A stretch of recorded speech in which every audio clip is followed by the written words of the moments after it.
in the cosmic scheme of things, an individual human being has very little ability or power to make even a minuscule change. But the indomitable human spirit fights against all adversities and strives to conquer the odds and obstacles. It is this never give up attitude and search for new ways one should respect, understand and value most. One doesn't know what the future holds for me, but one has to fight one's own battles, which I am trying, at least from the mind and the spiritual angle, in spite of my present physical limitations. Trying to read up some material regarding my maladies from the internet and the references supplied by my doctor. Surely a much inadequate and layman's effort to make something of this whole business. Apart from any result yet to show from my treatment, I am fine mentally and physically. This was hardly a week before he left this world. We are privileged to have somebody with whom he started his journey in eyesight. Please, sir, I would like you to talk about him, yes. আমার নাম অসিত বরণ রায়, কমলে known as দিদি রায়। কমলের সম্বন্ধে কিছু বলতে গেলে আমি জানি না আমার মনে যা আসছে সারা ভাষায় প্রকাশ করতে পারবো কিনা, তবে চেষ্টা করছি কিছু বলতে। শুধু 51 বছর পিছনে যেতে হবে। 1961 সালে 14ই অগাস্ট তারিখটা আমার কাছে এখনো খুব উজ্জ্বল। 1961 সালে 14ই অগাস্ট সোমবার আমি ইন্ডিয়ান সার্ভিস ইনস্টিটিউটের পিস ক্যাম্প সেকেন্ড ব্যাচে অ্যাডমিশন দেওয়ার জন্য আইএসআই মেন বিল্ডিংয়ে 3rd ফ্লোরে পৌঁছেছি। আরটিএস বলে একটা অফিস ছিল, সেখানে আমাদের অ্যাডমিশন দিতে হবে। অ্যাডমিশন নেওয়ার লাস্ট ডেট ছিল ওই 14ই অগাস্ট। আমি 3rd ফ্লোরে উঠে গিয়ে যখন আরটিএস অফিস খোঁজ করছি তখন দেখলাম আরামচন্দ তরুণ যুবক দাঁড়িয়ে আছে, পরনে ধুতি শার্ট, মধ্যিখানে চুলে সিঁড়ি। আমি তাকে জিজ্ঞেস করলাম কি ব্যাপার, কি বলে আমিও অ্যাডমিশন দেওয়ার জন্য এসেছি, আরটিএস অফিসে যেতে হবে। আমি তাকে তার নাম জিজ্ঞেস করব, বলতে হবে না তার নাম কি, কমল কুমার। আমরা দুজনে একসঙ্গে হেঁটে আরটিএস অফিসে গেলাম। ওখানে একটা রেজিস্ট্রার পোস্ট ছিল, তার নামটা আমি আজকাল ভুলে গেছি, শ্যাম ভট্টাচার্য। আমরা তার সঙ্গে গিয়ে দেখা করলাম, আমাদের চিঠিতে লেখা ছিল তার সঙ্গে দেখা করতে। তিনি বললেন আরও যদি ভদ্রলোককে দেখিয়ে দেবেন যে তোমরা এর কাছে গিয়ে ফর্ম টর্ম ফিল আপ করো, তার নাম সুভাষ দাশগুপ্ত। এইভাবে আমরা মিনিট 10-এর মধ্যে ওখানে কাজ সেরে আমাদের বলা হলো কিছু ওই টাকা জমা দিতে হয়, লাইব্রেরি ফিস।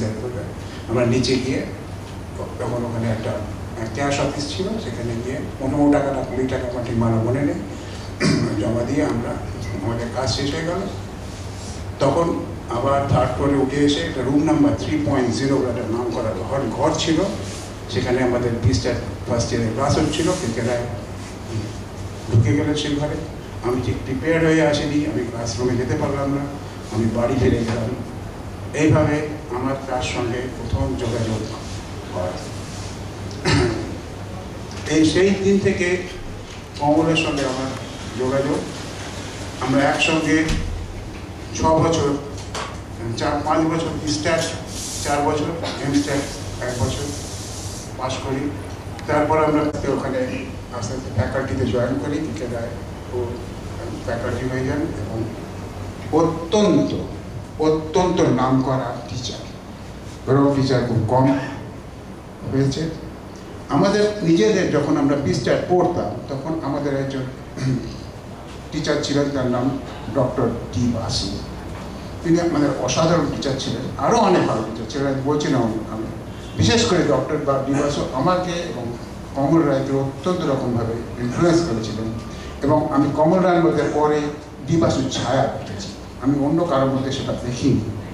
কারণ জানি না এটা ঠিক বলছি না বলছি, কিন্তু আমি তার পড়ানো, তার কথাবার্তা, তার ইয়ের মধ্যে পড়াশোনার যখন কোনো আর্গুমেন্ট দিতেন আমি ওই ডি বাসুর ছায়া দেখতে পেতাম। তার অনেক উদাহরণ অনেকে অনেক ভাবে পেয়েছি।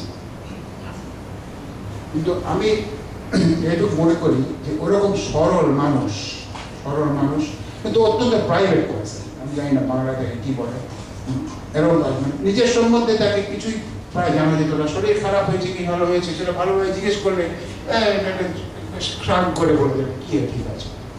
আমরা যখন মিস্টার থার্ড ইয়ারে পড়ি, মিস্টার 4 বছরের ছিল তখন ওর একটা অসুখ হয় লুরিসে, প্রায় মাসখানেক অসুস্থ ছিল। তখন তার আগে হস্টেল জয়েন করেছে, হস্টেল থেকে ছেড়ে কলকাতার কলেজ শ্যামবাজারের কাছাকাছি রূপবাণী সিনেমার কাছে একটা বাড়িতে, কোনো আত্মীয় বাড়ি, আমার ঠিক মনে নেই কোন আত্মীয়, সেই বাড়িতে তখন থাকতে আমরা মাঝে মাঝে গিয়ে দেখা করতাম। এবং আমাকে বারবারই বলতেন, দেখো ক্লাস টাসগুলো ঠিক মতো ভালো করে শুনে নেবো, কারণ আমি তো অ্যাটেন্ড করতে পারছি না, তুমি আমাকে, আমি যখন জয়েন করবো তখন আমাকে সবগুলো ভালো করে বলবে, সুতরাং সব কিছু ভালো করে মনে রেখে দিও, বিশেষ করে অঙ্ক, প্রবাবিলিটি, স্ট্যাটিস্টিক্স এগুলো আমার ভালো। এবং আমার কাজ যখন জয়েন করেছিল মাসখানেক করে, তখন আমি ওকে সব যথাযথ চেষ্টা করে ওকে সবগুলো বুঝিয়ে দিয়েছিলাম। এবং ওতে নিজে বলেছিল যে সত্যি তুমি আমার অনেক উপকার করবে। এইভাবে ওর সঙ্গে আমার সম্পর্কটা অনেক জুড়ে হয়। অনেক কথা আমাকে অনেক সময় বলতেন, যেগুলো হয়তো সবার সঙ্গে হয়তো বলতেন না, আমি বলছি না সেগুলো খুব একটা প্রাইভেট করতাম, নিজের কতগুলো ভাবধারা, অনেক লোকের সম্বন্ধে হয়তো কিছু একটা মত ওনার আছে, সেটা হয়তো সবাইকে বলেনি, আমাকে বলেছেন। তার কারণ আমাদের কিছু একটা কিনরেড হার্ট ছিল, আমরা অনেক এক জিনিস ভালোবাসতাম। যেমন কেকেরা রবীন্দ্রসঙ্গীত খুব ভালোবাসতাম, বিশেষ করে দেবব্রত বিশ্বাস, হেমন্ত মুখোপাধ্যায়, কণিকা বন্দ্যোপাধ্যায়, এদের গান বিশেষ করে খুব পছন্দ করতেন। আমার কাছে অনেক ক্যাসেট ছিল, সেগুলো নিজে রেকর্ড করে নিয়েছি। আরও অনেক ব্যাপারে আমাদের দুজনের অনেক মিল ছিল, এই জন্যে আমি খুব ক্লোজ বোধ করতাম, ও আমাকে খুব ক্লোজ বোধ করতো। অনেক কিছু অনেক মতামতের মধ্যে হয়েছে, সেগুলো হয়তো অন্যের সঙ্গেও কাউকে ওই সেই। তবে এই ব্রিজ খেলা, যেটা কোমরের একটা বিশাল অ্যাচিভমেন্ট, সেটা ওই ডক্টর বাসুই ওর মধ্যে বুঝিয়েছিলেন। ইনফ্যাক্ট আমাদের যে ডিস্টার্ট ব্যাচকে ডক্টর বাসুই বলেছেন যে তোমরা ব্রেন ক্লাস তৈরি করো, নানা রকম ব্রেন অ্যাক্টিভ স্টার্ট করেছিলেন কে রায় এবং আরও অনেকে, এখানে 2-1জন আছেন, তারাও ছিল পার্থ, সেও এখানে আজকে প্রেজেন্ট আছে, সেও ওই ছিল। আমিও জয়েন করেছিলাম। প্রথম দিকে ভালোই লাগতো, পরের দিকে কেন জানি না আমি ওই ধৈর্যটা আমার ঠিক ছিল না। আমি মেনে নিচ্ছি যে আমার ওই ব্রিজ খেলা খুব একটা নিজে পছন্দ করতে পারিনি। নিশ্চয়ই খেলাটা অত্যন্ত উঁচু মানের, কিন্তু আমি ইনফ্যাক্ট প্রথম যখন কমল খুব প্রচুর সময় নষ্ট করতো, কথাটা উইদিন কোর্টস, ব্রিজের পরে একবার প্রথম দিকে এই জিনিস তো করছো কেন, অন্য কিছু করো, ও হাসতো, ছেড়ে দিত। আমি বুঝিনি তখন যে সে কত বড় প্লেয়ার হবে। এইভাবে এবং ও এগিয়েছে, অনেক জায়গায় অনেক জায়গায় খেলতে গেছে। বিশেষ করে কোনো কলকাতার বাইরে গেলে যেমন বুঝতাম যে বেড়াতে যায় না, নিশ্চয়ই করে ব্রিজ খেলাতে জিজ্ঞেস করতাম কি ব্রিজ খেলতে যাচ্ছে, বলে হ্যাঁ না ফুয়ে যাচ্ছি, বা দিল্লি যাচ্ছি, বা ইভেন ভারতের বাইরে যাচ্ছি। আমার একবার একটা ঘটনা হয়েছে যে দেখলাম কালকে তোমার পটৌরিয়া শর্মিলা দেখলাম, আমি বললাম কী দেখা, বললেন যে আমি একটা ব্রিজ খেলার পার্টি নিমন্ত্রণে গিয়েছিলাম, সেটা হচ্ছে আসলে শর্মিলার ছোট বোন, শর্মিলার ছোট বোন মন্দিরা মারা গেছে, অনেকদিন আগে মারা গেছে। কিন্তু তার বাড়িতে একটা পার্টি হয়েছিল, কমলরা তখন ইন্ডিয়ার হিস্ট্রিটা ক্যাপচার হয়েছে, সেই ক্যাপ্টেন হিসেবে গিয়েছিল সেখানে। মানে সেখানে হঠাৎ শর্মিলা এবং কতদিন নবাব কিছুদিন আগে মারা গেছে, তারা ওখানে হাজির করে দেখলাম, শর্মিলাকে দেখলাম, কতদিন দেখলাম, তারা বেশ তাদের প্রতি বেশ সমীহ এরকম আরো অনেক ঘটনা আছে। আর আমি এই কথা বলে আমি ভাবতে পারিনি গত মে মাসের 2 তারিখে যখন ভর্তি হয়, অসুস্থ হয়, আমি জানতাম না। আমার ক্লাসমেট গীতাবলী রায়চৌধুরী এখানে আসে, যে কমল অসুস্থ হয়ে ভর্তি হয়েছে এবং রোগটা কিরকম অদ্ভুত রকম ধরা পড়েছে, তখন আমি বিশ্বাস করতে পারিনি। এবং তারপরে আমরা ওর সঙ্গে দেখা করার চেষ্টা করেছিলাম, যখন আমি গিয়েছিলাম আমি কোনো অন্য ঝামেলার জন্য দেরি হয়ে গিয়েছিল, দেখা করতে পারিনি, আমাকে দেখতে দেওয়া হয়নি। ওনার বোন আজকে এখানে প্রেসেন্ট নেই, তিনি আমাকে জানালেন যে চেষ্টা করে লাভ নেই, কারণ আমাকে কাউকে ডিউটি দিচ্ছেন না, আমাকে দেখা করতে পারবেন না। তারপরে আমি আমার বিশেষ কারণে কলকাতার বাইরে আমার মেয়েটাকে চলে যাই, আর আমার কোনো খবর ছিল না। হঠাৎ 7 তারিখ সন্ধ্যেবেলায় আমি যখন একটা অন্য কাজে ব্যস্ত ছিলাম, এরকম আনন্দময় কাজ, ফোন এলো, আমি ফোন করতে চলে গেলাম, গীতাবলী রায়চৌধুরী, শর্ট মেসেজ, কমল সম্বন্ধে জানো, এই জীবন আমি একদম স্থানও হয়ে মিনিট 10 এখানে বসেছিলাম। আমার মেয়ে পাশের ঘরে ছিল, বুঝতে পেরেছিল কিছু একটা খারাপ খবর এসেছে। আমার স্ত্রীকে বলতে দিতাম, বাবাকে দিয়ে দেখো কিছু হয়েছে। আমার স্ত্রী ফিরে এসে প্রায় কি বলবো মানে সংখ্যা হারে হয়নি, কিন্তু আমার কি অবস্থা হয়েছিল আমি আজও করতে পারি। এর বেশি বলে আপনাদের সঙ্গে শেয়ার করলাম, কিন্তু এর কিছুই নয়। মানুষটাকে আমি যেভাবে জেনেছি সেটা এখন আমিই মনে করতে পারি, সেটা আর কারোর সঙ্গে শেয়ার করার সময়। নমস্কার।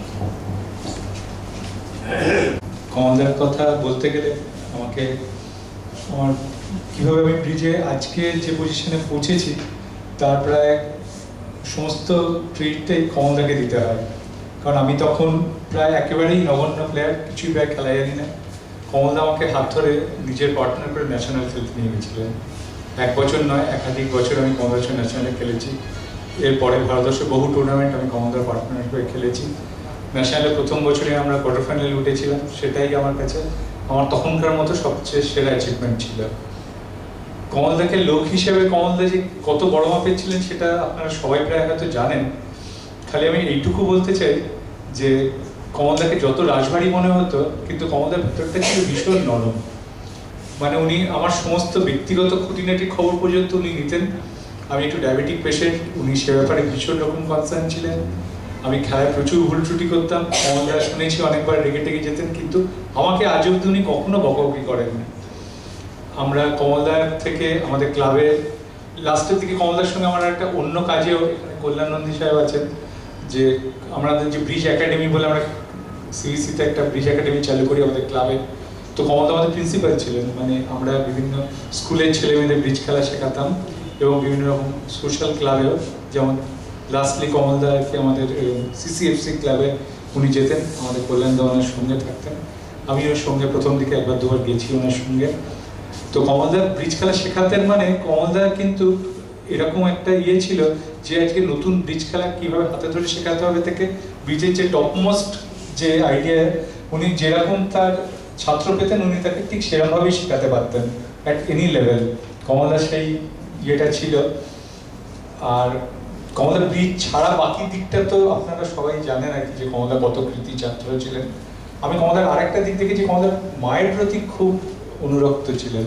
এটা আমি কমলদার বাড়িতে অনেকদিন একা একা গেছি, ওনার সব ব্রিজের ব্যাপারে একটু উনি আমাদের উপদেশ দিতেন, আমি একা একা নিতে যেতাম। কমলদার খুব একটা বোধহয় রান্না করতে কিরকম ভালোবাসতেন আমি জানি না, কিন্তু আমাকে নিজের হাতে রেঁধে মাংস খোয়াতে খুব ভালোবাসতেন। তো আমি একটা এই সিবিসি ক্লাবের তরফ থেকে আমাকে একটা অনুরোধ করা হয়েছিল ক্লাবের সেক্রেটারি হিসেবে কমলদার একটা অবিচুয়ারি বা এরকম একটা কিছু ট্রিবিউট লেখার জন্য। তো আমি আমার নিজের অনুভূতি মিশিয়ে, ক্লাবের সবার অনুভূতি মিশিয়ে এটা লিখেছি।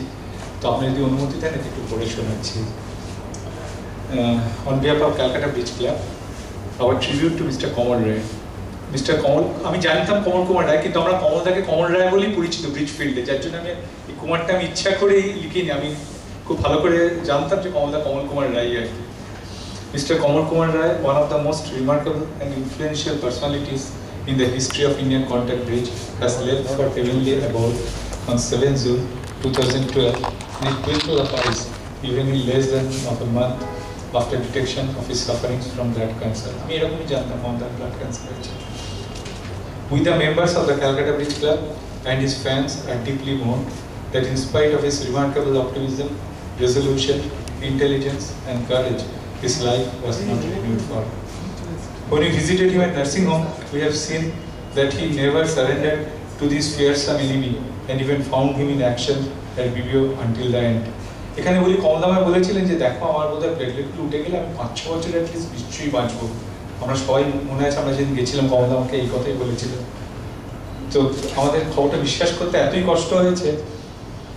He was many national title holder including coveted Ria Trophy and represented India in international bridge arena on several occasions and till now put up best show for the country, finishing 10th in the World Pairs Final at Albuquerque, US in 1994. He was a brilliant student throughout and was a professor of Indian Statistical Institute. He was an avid reader and had varied interests. He was also computer savvy and wrote many curves-driven programs for generating specific hands for bidding practices in MS-DOS. In those days, when very few of us even known about computers. He was also very thorough in writing his systems on computer and preparing convention cards as per requirement of the game. He has shown his brilliances in card play and was very famous for technical play. In fact, people used to prefer to watch him in action rather than play. And আমরা এখন খেলা সবাই শুরু করেছি, আমাদের সময় advice দিত যে খেলে দরকার নেই, তার চেয়ে তুমি কমলদার পাশে বসে খেলা দেখো। তো আমি বহু সংখ্যক খেলা কমলদার নিজের পাশে বসে দেখেছি কিভাবে কমলদা খেলছেন। He was a thorough gentleman and maintained a very high standard of ethics. মানে ফুললি এথিক্যাল ছিলেন, কমলদার মতো এথিক্যাল ডিসপ্লে খুব কম, হাতে গুনে বোঝা যায়। He was full of wit and wisdom. He was also very fond of offering treats by cooking meals at home for us. He was a very club-minded and always contributed generously for the cause of the game. We feel very dejected missing him on the auspicious occasion of opening of refurbished club, and here we dream to play in the new room which will never come true. 3rd January আমাদের club ঘরটা পুরনো ঘরটা ভেঙে নতুন করে একটা হল ঘর তৈরি হয়েছে, আমরা সিটিসি লাগিয়েছি। কমলদার খুব ইচ্ছা ছিল ওখানে এসে খেলবেন, ওখানে পড়াবেন, আমাদের ব্রিজ একাডেমিটা ওখানে শিফট করেছিলাম। কমলদার জন্যই আমরা ক্লাসটা শুরু করিনি জুলাই মাসে, আমরা আগস্ট মাসে ডেট ফিক্স করেছিলাম, আমরা স্টুডেন্ট জোগাড় করেছিলাম, but alas. He was a very highly effective teacher and lecturer of CBC Bridge Academy. He actively prepared materials for training and used to give handouts, which was very instructive. He has a capability to teach any standard from basic level to the highest level. Good many hours of life he has spent in discussing bridge theories. He was mentor of many good players and always very helpful to the beginners. He laid the foundation for understanding of the philosophy of competitive bidding. He was very aggressive in bridge table and never left any stone unturned to win. On a personal note, I can say I was privileged to play as his partner for several ending years of his life in national and major events in India, and was truly considerate always. He used to motivate me to play better through his outstanding exhibitions of skill in the table. He was a bridge magician. I have also felt his very personal feeling and care for us. He had a deep mental connection with his mom and felt quite on her departure. His untimely departure is a great loss to Indian bridge in general and to us in particular. We shall always feel his absence, and it's still very hard for us to believe that we shall not jubilate anymore. I, on behalf of Calcutta Bridge Club, convey our deepest respect to the departed soul of Mr. Komolda, our beloved Komolda, and may his soul rest in peace. His bridge excellence is forever eternal. He will always be remembered. Namaskar.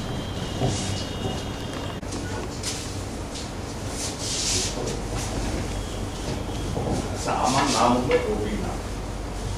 কমল যখন প্রথমে খেলা start করে, তারপর থেকে আমরা একসঙ্গে সব খেলতাম।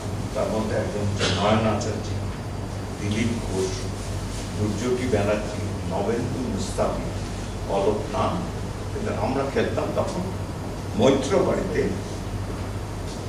তা আমার সঙ্গেই কমল খেলে প্রথম 1981 সালে ভারতের হয়ে প্রতিনিধিত্ব করে।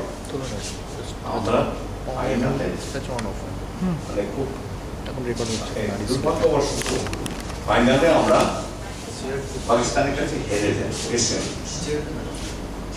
যাই হোক, কমল তারপরে আমি অসুস্থ হয়ে পড়ি, আমি প্রায় খেলায় ছেড়ে দিই। কমল অত্যন্ত স্নেহের ছিল, শুধু স্নেহের না, আমাদের ওর মতো ভদ্রলোক আমার জীবনে খুব কম এসেছে, এটা আমি আপনাদের বলতে পারি। আচ্ছা, নমস্কার। কমলের বিদায়তে আমার খুব অনেক কষ্ট হয়েছে। কমলকে ছোট ভাইয়ের মতো আমি দেখতাম। তো আমাদের সবাই প্রায় চলে গেছে, হচ্ছে দুর্যোগী ব্যানার্জি, সেও অসুস্থ খুব। আর আমি তো দেখতেই পাচ্ছেন প্যারালাইসিস দিয়ে ঘুরছি। ঠিক আছে, আজকে কমল সম্বন্ধে আমি যে আমার ভালোবাসা নিয়ে, এটা আমি আজকে জানাতে পেরে আমি নিজে ইয়ে করছি। আর কিন্তু আমি ঘুমোতে পারিনি, এটা আমি বলে দিই। আমার ঘুমের খুব, যেদিন কমল মারা যায় সেদিন আমার খুবই মনে কষ্ট হয়েছিল। কারণ কমলকে প্রথম থেকেই আমরা যে করেছিল, এখানে তপন রায়চৌধুরী, উনি যদি কিছু বলেন আমি খুব খুশি।